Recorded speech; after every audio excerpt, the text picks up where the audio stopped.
अस्सलाम वालेकुम to my YouTube family. कैसे हैं आप सब लोग? उम्मीद है सब खैरियत से होंगे। आफ्टर सो लॉन्ग आज काफ़ी टाइम बाद मैं आपके लिए एक ट्यूटोरियल जो है उसको पोस्ट कर रही हूँ। इसमें हम आज आपके सामने मैं ये लुक क्रिएट करूँगी जिसमें कंप्लीट डिटेल्स, प्रोडक्ट्स और किस तरह से हम लोगों ने ये लुक क्रिएट किया है, तमाम डिटेल्स शेयर करेंगे। चलते हैं वीडियो की तरफ।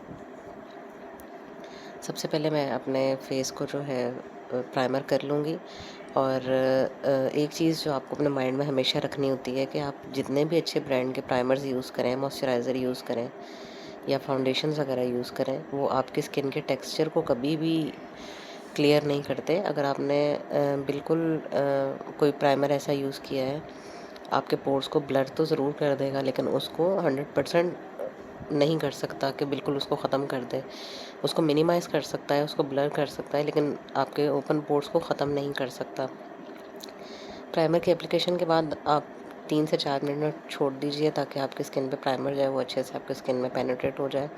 उसके बाद आप मॉइस्चराइज़र अप्लाई कीजिए। मैं यहाँ पे अपनी स्किन करेक्ट कर रही हूँ क्योंकि जो लोग मुझे देखते हैं वो जानते हैं कि मेरी स्किन एक्ने प्रोन है और टेक्सचर स्किन है मेरी, तो करेक्शन जो है वो बहुत ज़रूरी है।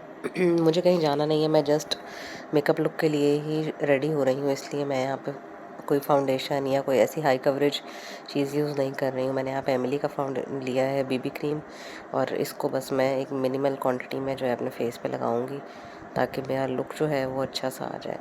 ब्लेंडर मैंने लिया है सेमी वेट, बहुत ज़्यादा गीला भी नहीं है लेकिन ड्राई भी नहीं है। इससे अच्छे तरीके से आपने अपनी फाउंडेशन को तब तक ब्लेंड करना है जब तक आपको इस चीज़ पे श्योर ना हो जाए कि आपकी ब्लेंडिंग जो है वो प्रॉपर है और आपकी फाउंडेशन आपकी स्किन में अच्छे से मिक्स हो चुकी है।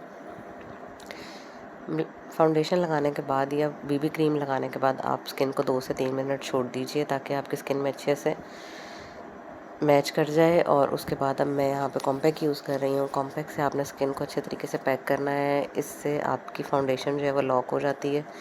कॉम्पैक्ट करने के बाद हम यहाँ पे कर रहे हैं, मैं कंटूर कर रही हूँ, साथ में ब्लश कर रही हूँ। अगर आपके फेस की साइड्स थोड़ी हेवी हैं तो आप उनको भी अच्छे से कंटूर कर सकते हैं। नेक कंटूरिंग अपने फेस को हल्का सा नीचे की तरफ करेंगे तो इस तरह से आप अपनी नेक को अच्छे से कंटूर कर सकते हैं। आपने वीडियो के एंड पे मुझे ज़रूर बताना है कमेंट्स में कि आपको मेकअप लुक कैसा लग रहा है और आज आपने क्या जो है वो वीडियो से नया सीखा।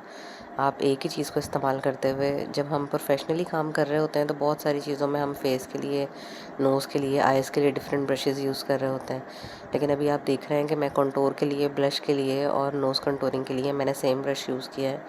इस पे आपके अपने हाथ की टेक्निक्स होती हैं, किस तरह से आपने उस चीज़ को यूज़ करके उससे अपना काम लेना है। और मेकअप में बहुत सारे छोटे-छोटे टिप्स एंड ट्रिक्स होते हैं, जैसे कि जो क्लाइंट्स हमारे पास विज़िट करते हैं उनको लगता है कि हम मेकअप के लिए बहुत ज़्यादा चार्ज कर रहे हैं, उसमें कोई ऐसा कमाल नहीं है।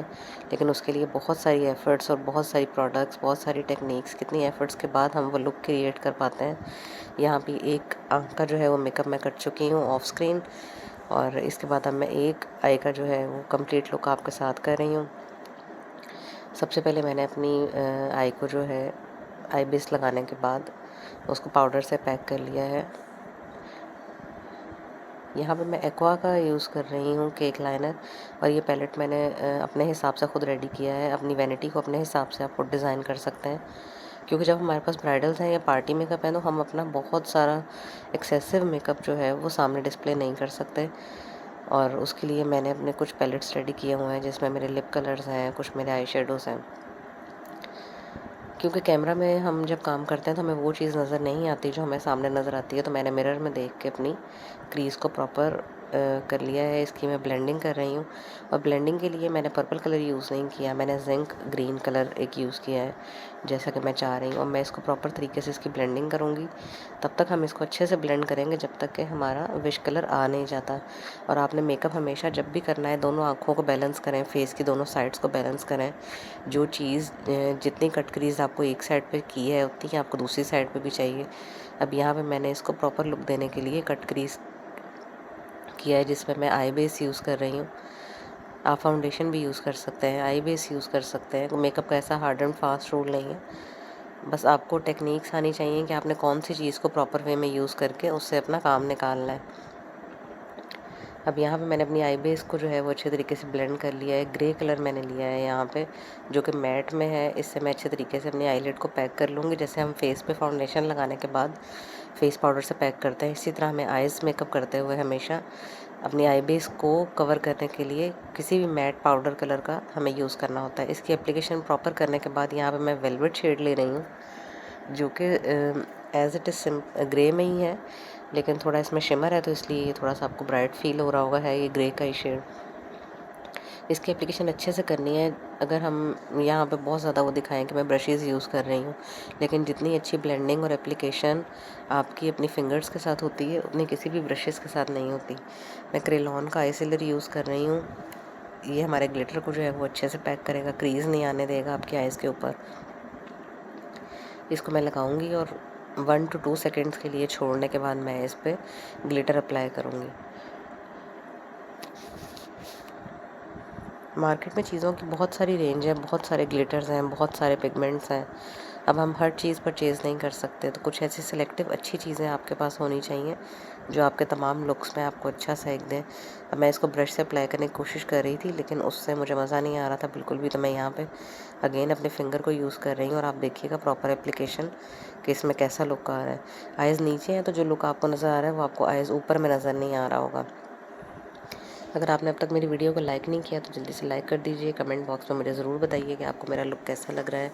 अब हमारा मेकअप जो है वो फ़ाइनल की तरफ है। आइज़ का काम भी हम लोगों ने फ़ाइनल कर लिया है और यहाँ पे अब मैं अपने आईलैश की तरफ जा रही हूँ, जिस पे मैंने एसटी का काजल यूज़ किया है और इसको ब्लेंड करेंगे। जैसे आप लोगों को देखने में एक चीज़ नज़र आ रही होती है, तो एफ़र्ट्स का नहीं पता चल रहा होता कि ये चीज़ कैसे आ रही है, लेकिन पहले भी मैंने पर्पल केक लाइनर यूज़ किया है, उसके बाद मैंने ब्लैक कलर का काजल यूज़ किया है। उसको मैंने अच्छे से ब्लेंड करने के बाद फिर मैं पर्पल कलर का केक लाइनर इस पर अप्लाई कर रही हूँ। तो काइंडली मेकअप आर्टिस्ट को इतना हल्का ना लिया करें कि भी मेकअप पे तो कोई एफर्ट्स नहीं हो रही है, तो हम घर में भी कर लेते हैं, तो हम ऐसा भी कर लेते हैं। लेकिन ऑब्वियसली एक प्रोफेशनल काम करने वाले जो आर्टिस्ट होते हैं, उनके काम में और आपके काम में 1000% जो है वो डिफरेंस होता है कि किस तरह से आप एक सैलून पे जाते हैं और आपका टोटल लुक चेंज हो जाता है। उसके पीछे हमारी बहुत सारे सालों की मेहनत और एफर्ट्स, वो सब चीज़ें होती हैं जो आपके फेस पे उस वक्त नज़र आ रही होती हैं।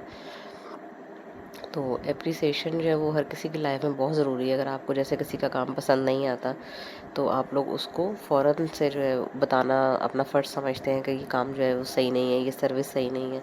तो इसी तरह जब किसी भी सैलून पे आप जाते हैं या आप किसी से भी सर्विस ले रहे हैं या आप किसी के भी कॉन्टेक्ट में हैं, जिसका काम या जो भी चीज़ आपको पसंद आए, आपको ज़रूर उनको एप्रिशिएट करना चाहिए कि भी हाँ, आज मेरी सर्विस अच्छी हुई है या आज मैं अच्छी लग रही हूँ।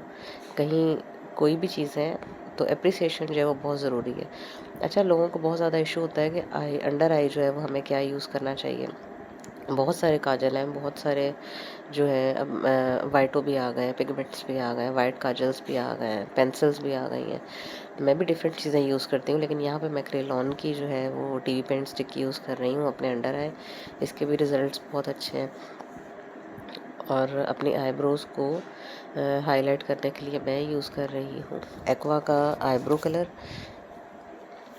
और इसकी ब्लेंडिंग आपने प्रॉपर करनी है कि लाइनिंग नहीं आनी चाहिए बिल्कुल भी, और बहुत ज़्यादा डार्क और लाइट का जो है वो कलर नहीं हो। आप चीज़ों की प्रॉपर एप्लीकेशन करें और बाद में जब तक आप उनको अच्छे तरीके से ब्लेंड नहीं कर लें कि वो चीज़ आपको सेटिस्फाइड कर रही है कि हाँ ओवर नहीं लग रही है, लाइन नहीं आ रही, तब तक अपनी चीज़ को प्रॉपर शक्ल देने के लिए आपको काम करना होता है।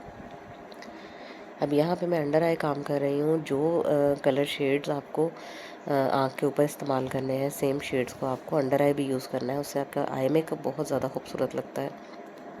अब जो शेड्स मैंने ऊपर यूज़ किए थे, सेम शेड्स मैं नीचे यूज़ करके अपने आई मेकअप को फाइनल लुक दे रही हूँ। यहाँ पे मैंने अपना लिप बाम यूज़ किया है, जिससे मेरे लिप्स जो हैं वो मॉइस्चराइज़ और प्लम्प हो जाएंगे। इससे आपके लिप ग्लॉस जो है वो बिल्कुल भी क्रैकी नहीं होता और आपके लिप्स जो हैं वो चिपकते नहीं हैं आपस में। लिपस्टिक मैं स्वीट फेस की यूज़ कर रही हूँ, आप किसी भी ब्रांड की यूज़ कर सकते हैं। इनकी लिपस्टिक्स बहुत अच्छी हैं, ऑयल बेस्ड हैं और आपके लिप्स को मॉइस्चराइज़ रखती हैं। बिल्कुल भी आपके लिप ग्लॉस को वो जितना भी मैट और ड्राई है उसको चिपकने नहीं देती। यहाँ पे हम अपने लिप्स को जो है वो फाइनल कर रहे हैं और मुझे मेकअप में सबसे ज़्यादा जो मुश्किल काम लगता है वो अपने लिप्स को जो है, अपने लिप्स को या किसी भी क्लाइंट के लिप पे सबसे ज़्यादा टाइम मुझे लगता है कि ये टाइम टेकिंग है, क्योंकि आपके पूरे आई मेकअप आपका जितना भी अच्छा हो या आपकी फाउंडेशन जितनी भी अच्छी है, आपके लिप्स का शेप जो है वो बहुत मैटर करता है। कि अगर आपके लिप्स का शेप अच्छा नहीं है या आपका लिप छोटा बड़ा हो गया है या टेढ़ा लग रहा है, उससे आपका मेकअप लुक बिल्कुल बेकार लगता है, क्योंकि दूर से आपके फेस पे आपके लिप्स प्रोमिनेंट हो रहे होते हैं। चलिए बहुत बहुत शुक्रिया, आपने टाइम दिया और वीडियो में ज़रूर ज़रूर बताएं आपको कैसा लगा।